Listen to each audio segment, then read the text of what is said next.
मित्रांनो लक्षात घ्या, मी सध्या महागाईवर चर्चा करतोय. बरेच जणांनी माझ्यावर टीका केली. मी या पक्षाचा काहीतरी आहे, मी विरोधकांच्या सुपाऱ्या घेऊन बोलतोय वगैरे अशी भूमिका मांडतात. मला एक सांगा, महागाई सत्ताधारी पक्षाच्या कार्यकर्त्यांना नाहीये का हो? अहो, अख्ख्या तालुक्यात एक आमदार असतो आणि बोटावर मोजणारे लोकप्रतिनिधी असतात. त्यांच्या जीवावर जगणारे थोडेफार त्यांचे पदाधिकारी असतात. कार्यकर्ते तर स्वतःच घरचं खाऊनच बाहेर शेंगा झोडतात, मोठ्या मोठ्या गप्पा मारतात, आपल्या नेत्याचा विजय असो म्हणतात. तुमचं वर्षभर आयुष्यभर घर चालवतात, सांभाळतात, तुमच्याकडे पाहतात. तुम्ही पक्षासाठी किंवा सत्ताधारी नेत्यांसाठी कितीही काबाड कष्ट करा, तुम्ही आंदोलन करा, संघर्ष करा, तुमच्या किती मदतीला पडतात याचा विचार तुम्ही करा. बाकी विरोधकाचं मी बोलतो. किती विरोधक इतर समविचारी लोकांना सोबत घेतात. आज विरोधकच राहिलाय का, हा मला पडलेला प्रश्न आहे. एक संतोष शिंदे माझ्यासारखा एक संभाजी ब्रिगेडचा कार्यकर्ता जर मी महाराष्ट्राच्या वतीनं भूमिका मांडत असेल, तर मी सत्ताधारी आणि विरोधक या दोघांमधल्या सुद्धा कार्यकर्त्यांच्या हिताचं बोलतोय ना. आज महागाईबद्दल शेतकरी परेशान आहे, व्यापारी परेशान आहेत, दुकानातले मी काल बऱ्याच दुकानदार मित्रांशी बोललो, हतबल आहेत ते सुद्धा. इतर राजकारण सुरू असतं. आता याच्यावर जर आपण भूमिका मांडली तर वाईट वाटायची गरज काय? बरं मला सांगा, ही चुकी सरकारची आहे ना. आज सत्तेत हे आहेत, उद्या ते असतील, कोणी असू द्या किंवा हेच आयुष्यभर राहू द्या, ह्यांना देऊन टाका बॉन्ड, जनतेने ठरवून टाकू द्या. पण हे जर चुकीच्या पद्धतीनं समाजकारण राजकारण करत असतील आणि त्याचे जर आपल्याला वाईट होत असेल तर लक्षात घ्या, हे आपण बोललं नाही पाहिजे का? एक उदाहरण सांगतो. एक आई आहे आणि तिच्या मांडीवर बाळ आहे. आईच्या मांडीवर बाळ असू द्या किंवा उतरून ते इकडे तिकडे फिरत असू द्या, आई त्याच्याकडे बघते आणि तिच्या कामात करते किंवा त्याला सांभाळते. ज्यावेळेस बाळ रडेल त्यावेळेसच ती त्या मुलाला पाजेल की नाही, लहान असेल तर. आता ती आई असं म्हणेल का, हे लईच डांबरट लेकरू आहे, फारच त्रास देत आहे, मी याला नाहीच पाजणार, ह्याला बाहेरच दूध पाजते किंवा ह्याला बाहेरच काही खाऊ घालते, असं म्हणते का होती? नाही ना म्हणत. आईला तिचं कसलंही लेकरू असू द्या, तुमच्यासारखं गोर असू द्या किंवा माझ्यासारखं काळ असू द्या, आईला तिचं मूल प्यारच असतं, ती जीवच लावते. खरंय की नाही? आता तुमच्या खिशातून पैसे जात असतील, नागरिकांच्या खिशातून पैसे जात असतील, त्याच्यावर मी भूमिका मांडली. तुम्ही असं का म्हणता हो की हा सतत सत्ताधाऱ्यांच्या विरोधात बोलतो? पूर्वी राज्यात सरकार वेगळं होतं, केंद्रात वेगळं होतं, मी भूमिका मांडतच होतो. आज केंद्रात राज्यात सारखं आहे, मी भूमिका मांडतोच.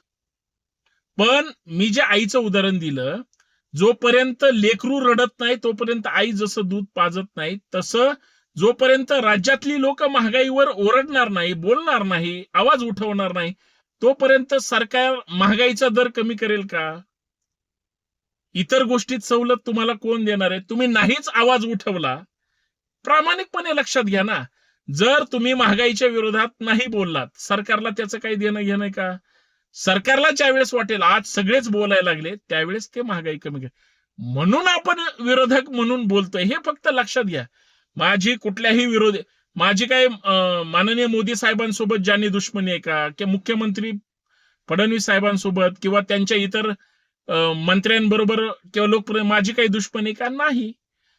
त्यांचे कार्यकर्ते ज्या दुकानातून खरेदी करतात, ज्या राज्यात राहतात, त्याच राज्यात मी राहतो, त्याच दुकानातून मी खरेदी करतो. मी त्यांच्यासाठी सुद्धा बोलतो आणि यांच्यासाठी सुद्धा बोलतो. मी बोलतो म्हणून एवढ्या मिरच्या का झुमतात? मला टार्गेट करून उपयोग नाही.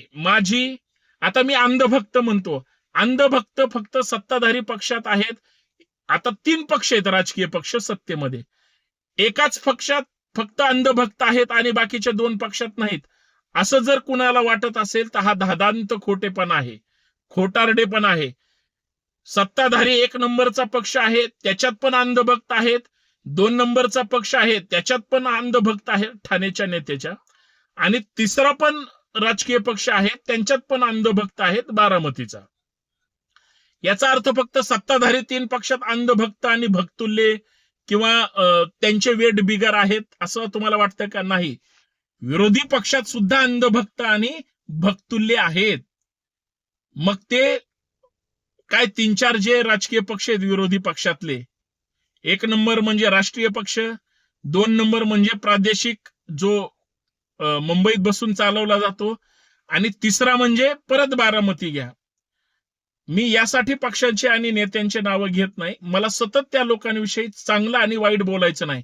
आणि अजून एक भूमिका लक्षात घ्या, सत्ताधारी वाईट आहेत म्हणून विरोधक चांगले आहेत असं जर कुणाला वाटत असेल तर संतोष शिंदेचं ठाम मत आहे, सगळे एका माळेचे मणी आहेत. आता हे राज्यात विरोधकात असेल, पण स्थानिक स्वराज्य संस्थेला एकमेकांच्या टंगड्यात ह्यांचे, म्हणजे हे एका माळेचे मणी आहेत असं माझं मत आहे. पण आम्हाला बोलू द्या, आम्हाला भूमिका मांडू द्या. आणि हात जोडून मी सुद्धा विनंती करतो, मी कधीही असंवेदनशील बोलत नाही, मी कधीही वैयक्तिक कुणावर टीका करत नाही. कुणाच्या वैयक्तिक पर्सनल लाईफ बद्दल संतोष शिंदेची कधीच भूमिका नसते. मला तेवढे माझ्या संघटनेने, माझ्या नेत्यांनी विचार ते दिलेले आहेत, माझ्यावर तसे चांगले संस्कार आहेत, आणि आईवडिलांनी जो चांगला मार्ग दाखवलेला आहे त्याच विचाराने मी चालतो. म्हणून मी वैयक्तिक कुणाशी कधीच टीका करत नाही. वैयक्तिक म्हणजे त्यांच्या पर्सनल घरातल्या किंवा एकंदरीत त्यांच्या लाईफ बद्दल. वैयक्तिक नेत्याचं नाव घेऊन बोलेल, कारण तुम्ही लोकप्रतिनिधी असता, तुम्ही सरकार आहे म्हणून. त्याला तुम्ही पर्सनल घेऊ नका. ते तुम्ही सत्तेत असता किंवा विरोधी पक्षाच्या खुर्चीवर असता म्हणून मी बोलतो. म्हणून कृपया टार्गेट करू नका, आणि टार्गेट केलं तरी ते तेवढ्या पुरतं ठेवा. अन्यथा आम्ही तर काय फाटके कार्यकर्ते, आमच्याकडे काही सत्ता नाही, आणि आम्ही संघर्ष केल्याशिवाय आम्ही सत्तेत बसणार नाही, आणि आमचा कुणी गॉडफादर नाही मुळात. त्याच्यामुळे आम्ही जे भांडतो ते प्रामाणिकपणे पोटतिडकीनं भांडतो.